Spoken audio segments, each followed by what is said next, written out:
안녕하세요. 축구토토 승무패 56회 분석글을 들고 찾아온 S버프입니다. 지난 54회차에서는 아스날을 잡은 벌리의 이변, 그리고 55회차에서는 그 첼시를 무너뜨렸던 울버햄튼의 이변 속에서 2회차 연속 2월 됐었죠. 현재 2월 금액만 약 23억 3,890만 원이 넘어가고 있습니다. 그래서 이번 56회차에는 2월 금액 포함해서 1등 예상 금액이 40억 이상으로 추정되고 있고, 그런 만큼 2등 적중 금액도 상당히 클 것으로 예상되고 있죠. 최근 연속적으로 매주 2회씩 축구 토토 승무패가 진행되고 있습니다. 경기 분석 정보 안내에 많은 고충이 있습니다. 봐야 할 경기는 많은데 시간이 너무 촉박하거든요. 그럼에도 저희 S버프는 신뢰도 높은 경기 분석을 하기 위해서 노력하고 있다는 점, 이거 좀 꼭 기억해 주시고요. 이번 56회차에는 라리가 8경기하고 EPL 6경기로 구성되고 있습니다. 저희 S버프의 분석 결과를 보니까 최근 그 또라이 같은 경기 결과로 토토 팬들 속을 뒤집어 놨던 EPL보다는 이번에는 라리가에서 예상치 못한 이변이 발생할 것 같습니다. 그럼 첫 경기 분석 들어가겠습니다. 첫 번째 경기는 AT 마드리드와 엘체의 경기입니다.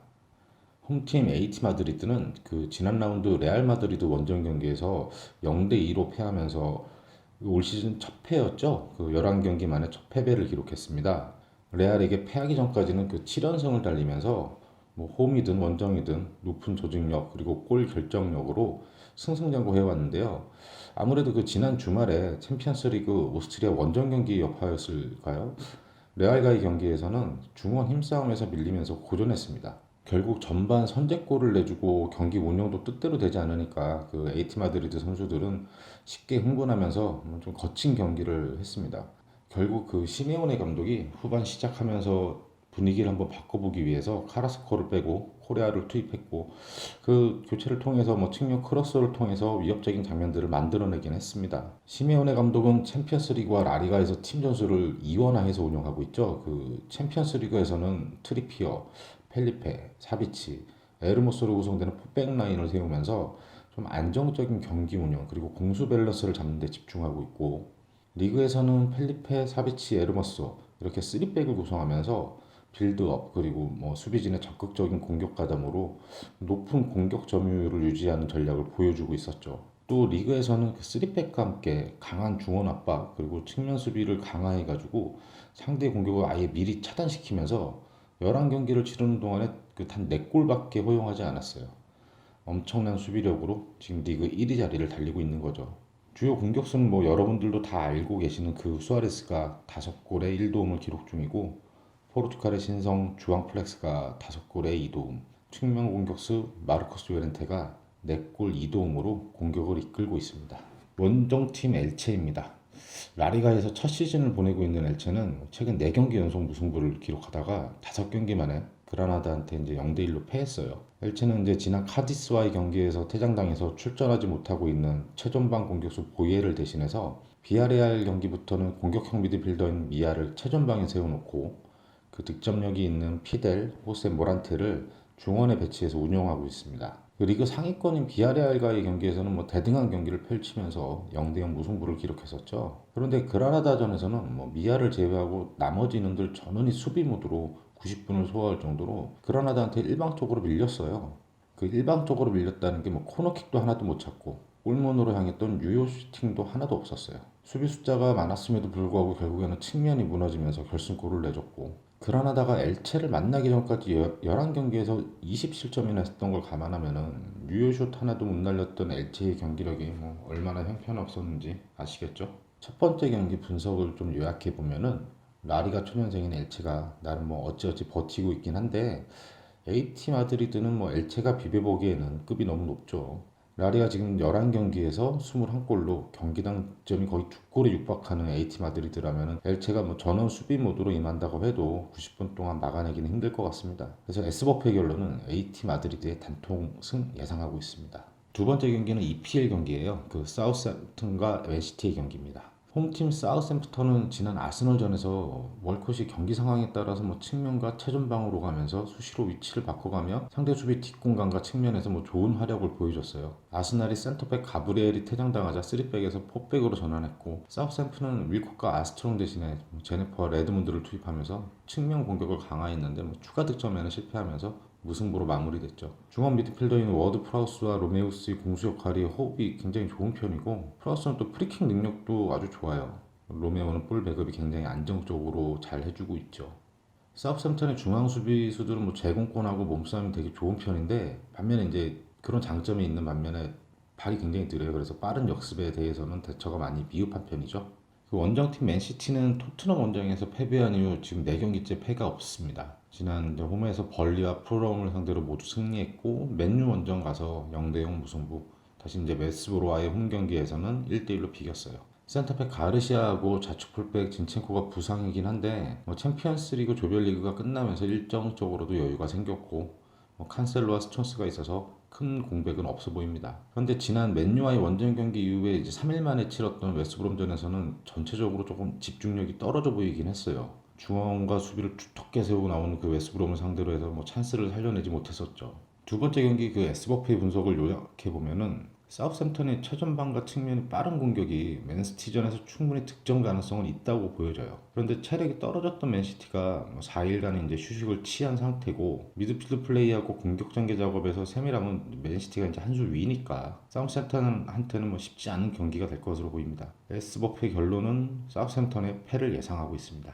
세 번째 경기는 라리가 바르셀로나와 발렌시아의 맞대결입니다. 홈팀 바르셀로나는 지난 라운드 라리가 1위 팀 레알 소시에다드와의 주중 경기에서 2대1로 승리했는데요. 챔피언스리그 조별 예선이 끝난 상황이어서 그런지 리그 집중 모드가 발동된 것 같아요. 경기력이 굉장히 많이 올라온 모습입니다. 리그 1위 팀을 잡아내면서 파리에 처져 있던 순위도 5위로 이제 성큼 올라선 상황이죠. 올 시즌 바르샤는 센터백 자원들의 부상으로 이제 고전을 면치 못했었는데, 지금 부상자들이 이제 대거 복귀하면서 수비 라인이 이제 안정감을 찾아가고 있어요. 중원에서는 이제 대용이랑 부스케츠가 공수 조율에 나서고 있고, 브라이트바이트와 그리즈만 그리고 메시로 이어지는 공격 전개 흐름도 많이 좋아졌습니다. 소시에다드와의 경기에서 전반 중반에 이제 먼저 실점을 했는데, 좌측 풀백 알바와 대용의 골로 이제 결국 역전승을 만들어냈죠. 특히 상대 진영 측면과 이제 골문 앞에서 그리즈만이 굉장히 위협적인 모습을 많이 보여줬어요. 마무리의 섬세함이 좀 부족해서 골로 연결시키지 못해서 아쉬웠는데, 그리즈만이 공격력이 많이 올라왔다는 걸 확인할 수 있었죠. 바르샤와 스페인을 대표하는 수비수 피케가 아직 부상자 명단에 이름을 올리고 있는데, 아라우조나 민구에서 랭글레는 번갈아 가면서 이제 선발 명단에 이름을 올리면서 경기에 출전하고 있어요. 장기 부상이었던 사무엘 움티치는 최근 이제 유벤투스랑의 챔피언스리그 경기, 레반테전 계속 교체 투입되면서 이제 서서히 복귀하고 있고요. 소시에다드와의 경기에서도 대기 명단에 이름을 올려놓고 있었습니다. 원정팀 발렌시아는 최근 5경기에서 1승 3무 1패를 기록하고 있어요. 지난 11월 9일 홈에서 레알한테 4대1 대승을 거둔 승리가 마지막 승리긴 한데, 지난 라운드 이제 빌바오와의 경기에서 승리하면 중위권 대항이 가능했었는데, 아쉽게도 이제 2대2 무승부를 기록하고 말았죠. 이 경기에서는 좀 양쪽 측면 수비가 매끄럽지 못했어요. 중원 싸움에서도 이제 밀려버리게 되면서 이길 수 있는 경기를 무승부로 마무리 지은 거죠. 전반 페널티킥 득점으로 우세를 점하긴 했는데, 비아레알한테 바로 동점골 내주고, 후반 34분 페널티킥을 허용하면서 오히려 이제 역전골을 내줬었는데요.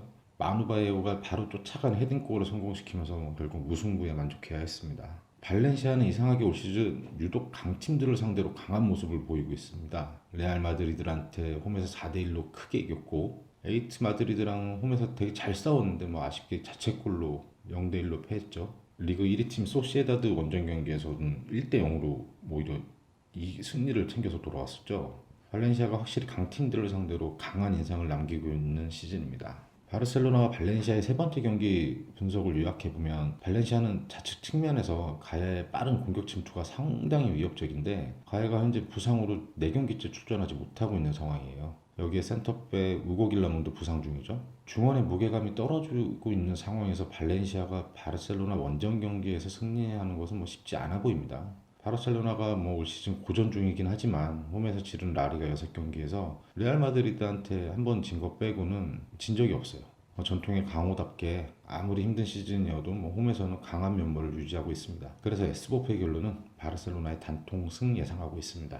네 번째 경기는 EPL 에버턴과 아스널의 매치입니다. 그 홈팀 에버턴은 지난 3연패 이후 풀럼전에서 승리하면서 3연패는 끊어냈는데, 경기력이 그렇게 많이 살아나지는 않았었어요. 근데 최근 홈에서 이제 첼시한테 1대0으로 승리하고, 레스터시티 원정에서 2대0으로 승리하면서 경기력이 서서히 살아나고 있는 분위기죠. 부상과 컨디션이 좋지 않은 하메스를 대신해서 이워비가 페널티 박스 근처에서 유연한 볼 컨트롤, 그리고 측면에서 위협적인 크로스를 보여주고 있고 히샤리송의 그 뒷공간을 노리는 빠른 측면 침투는 매우 위협적인 모습을 보여주고 있죠. 최근 양쪽 측면 콜먼과 디뉴이 부상으로 측면 수비에 대한 불안감이 좀 커졌었는데 이게 약간 전화위복이라고 해야 될까요? 그 센터백이었던 홀게이트하고 고드프리를 좌우 측면으로 배치하면서 이게 풀백 라인이 예전보다 오히려 더 단단해진 모습입니다. 원정팀 아스널은 최근 경기력이 뭐 다들 아시다시피 너무 안 좋아요. 사우스햄프와의 홈 경기에서 뭐 1대1 무승부를 거두면서 3연패는 끊어냈는데 무려 6경기째 승리가 없는 상황이에요. 최근 부진했던 오바메양이 4경기 만에 이제 올 시즌 세 번째 득점을 기록했고 퇴장 징계로 3경기 동안 이제 출전하지 못했던 페페가 복귀하면서 공간을 활용하는 뭐 최전방과 연계하는 이런 움직임들은 되게 좋았어요.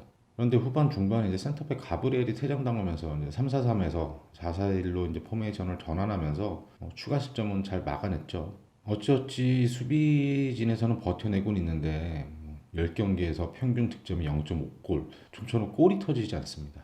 베를린, 샤카, 가브리엘, 경고 누적, 퇴장 이런 공백도 굉장히 컸었죠. 그나마 샤카가 좌측에서 빠른 측면 돌파에 크로스로 날카로움을 보여주고 있고 페페가 복귀한 게 위안이 될 것 같은 상황입니다. 네 번째 경기 분석을 요약해 보면은 아스널은 전력 손실이 생각보다 커요. 그리고 득점력이 너무 떨어져 있는 최악의 상황이라는 거. 반면에 에버튼은 측면 수비에 대한 불안이 조금 있지만 최근 공격력이 살아나면서 상승 기류를 타고 있다는 점. 아스날이 에버튼을 상대하기는 쉽지 않아 보입니다. 그래서 S버프의 결론은 에버턴의 단통승 예상하고 있습니다. 다섯 번째 경기는 라리가 레반테와 레알 소시에다드의 경기입니다. 먼저 홈팀 레반테는 최전방 고메즈 알콘이 수비 뒷공간을 활용하는 움직임이 매우 좋아요. 측면 역습이 아주 간결하고 빠르게 전개되는 팀입니다. 올 시즌 측면하고 중원에서 좋은 움직임으로 팀의 활력을 책임지던 바르디와 캄파냐가 부상으로 이번 경기에서는 결장이 예상되고 있는데 아무래도 레반테에게는 굉장히 치명적인 공백이 될 것 같아요. 최전방을 책임지고 있는 로제로와 모랄레스는 키는 작은데 페널티 박스 근처에서 확실한 마무리 능력으로 득점력이 있고 멜레로는 측면과 중원에서의 좋은 움직임을 보여주고 있죠. 수비 전술은 주로 포백을 사용하고 있는데 조직력이 굉장히 단단하고 미드필더 조합은 상대팀에 따라서 부크세비치, 미카엘 말사, 멜레로가 번갈아 가서 출전하고 있습니다. 전체적으로 공수 조율이 매우 안정적인 모습을 보여주고 있어요. 레알 마드리드, 바르셀로나, 세비야 이런 강팀들이랑 맞대결해서 비록 패하긴 했는데 수비 숫자를 많이 두고 내려앉은 다음에 측면과 이제 최전방에서 상대 빈 공간을 활용하는 움직임을 기반으로 해서 역습 찬스를 많이 만들어내긴 했어요. 객관적인 전력이 약한 팀이 강팀을 상대하는 교과서적인 그런 플레이를 아주 잘 소화하고 있는 상황입니다. 올 시즌 초반 라리가 1위를 달리고 있던 그 원정팀 레알 소시에다드 챔피언스 리그하고 이제 라리가 병행하면서 아무래도 선수단의 피로도가 겹치고 하니까 최근 리그에서는 3경기 연속 무승부예요. 주중 바르셀로나 원정에서 1대2로 패하면서 10경기 만에 패배를 기록했었죠. 중원에 메리노와 호흡을 맞추고 있는 이고르 즈발디아, 주비멘디, 게바라의 경기력이 최근 들쑥날쑥합니다. 전체적으로 최근 팀의 기세가 조금 하향세로 보여지고 있어요. 오야르사발의 공백을 야누자이가 메우지 못하고 있고 기대했던 알렉산더 이삭, 윌리안 호세는 올 시즌 2골로 부진한 모습을 보이고 있죠. 바르셀로나 원정에서 역전패 당하면서 올 시즌 2번째 패배를 기록했는데 전반 중반 윌리안 호세의 골로 앞서 나가고는 있었는데 측면과 중원에서 얻어냈던 기회들을 살려내지 못했어요.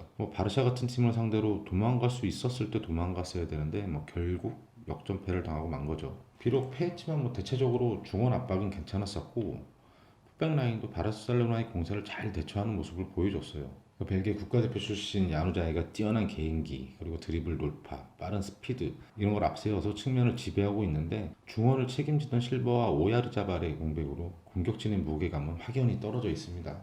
다섯 번째 경기 레반테와 소시에다드 이 경기 분석을 요약해보면 소시에다드는 최근 공격과 중원에서 핵심 선수들의 부상으로 인해서 공격진의 짜임새와 마무리가 좀 아쉬운 상황이에요. 레반테는 공격진의 공간 활용이 좋고 최근 보여준 흐름도 나쁘진 않았어요. 중원에서의 압박 능력은 조금 부족한데 그 포백 라인과 골키퍼 페르난데스의 위기 대처 능력이 매우 뛰어납니다. 그래서 S버프의 결론은 레반테의 무승부 혹은 패를 예상하고 있습니다. 여섯 번째 경기는 라리가 오사수나와 비아레알의 매치입니다. 먼저 홈팀 오사수나는 득점력이 있는 최전방 공격수 아발레가 장기 부상으로 전력에서 완전히 제외가 돼 있죠. 그 움직임이 노련한 아드리안도 부상으로 4경기째 출전을 못하고 있어요. 우측과 중원에서 좋은 모습을 보이는 호니와 주건을 책임지던 루카스 토르도 부상입니다.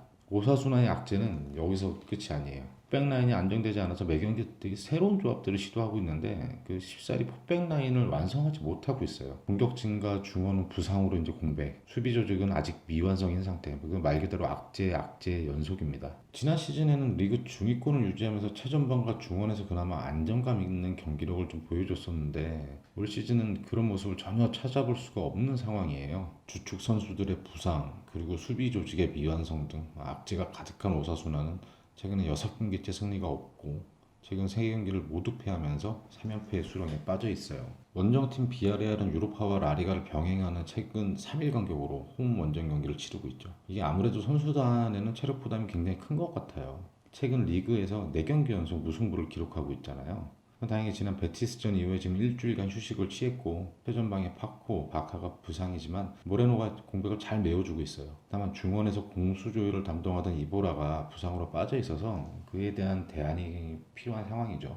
6번째 경기 분석을 요약해보면 그 홈팀 오사수나 원정팀 비아레알 두 팀 모두 핵심 선수들 중에 부상자가 너무 많은 상황이에요. 객관적인 전력에서 한 수 위인 비아레알이 오사수나보다는 상황이 조금 나아 보이긴 하는데 오사수나는 또 부상 외에도 포백 라인이 무너진 상황이어서 비아레알의 공격을 막아내기에는 좀 버거워 보입니다. 그래서 S버프의 결론은 오사수나의 단통 패 예상하고 있습니다. 7번째 경기는 라리가 세비야와 바야돌리드의 매치업입니다. 홈팀 세비야는 지난 10월에서 11월 리그에서 그 3연패의 슬럼프를 겪다가 다시 3연승을 기록하면서 부진해서 탈출한 적이 있어요. 최근에 이제 레알 마드리드한테 홈에서 0대1로 발목을 잡히긴 했는데 챔피언스리그 스타드는 원정 그리고 리그에서 지난 라운드 이제 헤타페 원정에서 1대0으로 승리하면서 다시 상승세를 타고 있는 상황입니다.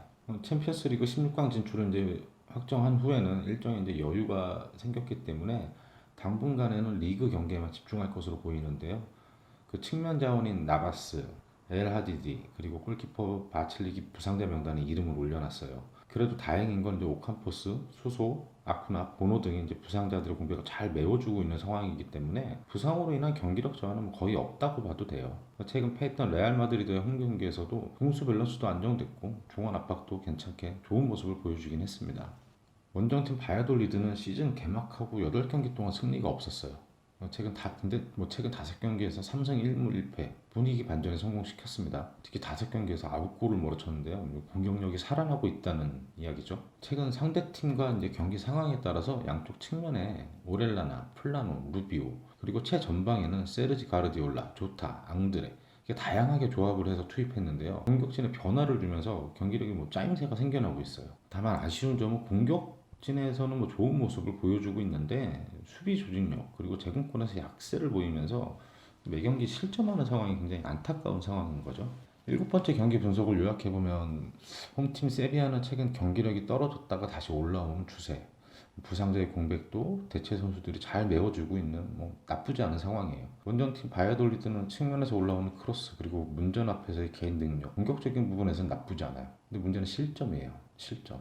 공수 안정감이 있고 경기력이 살아나고 있는 세비야가 홈에서 강한 모습이 있는 점을 고려해서 S버프의 결론은 세비야의 단통 승을 예상하고 있습니다.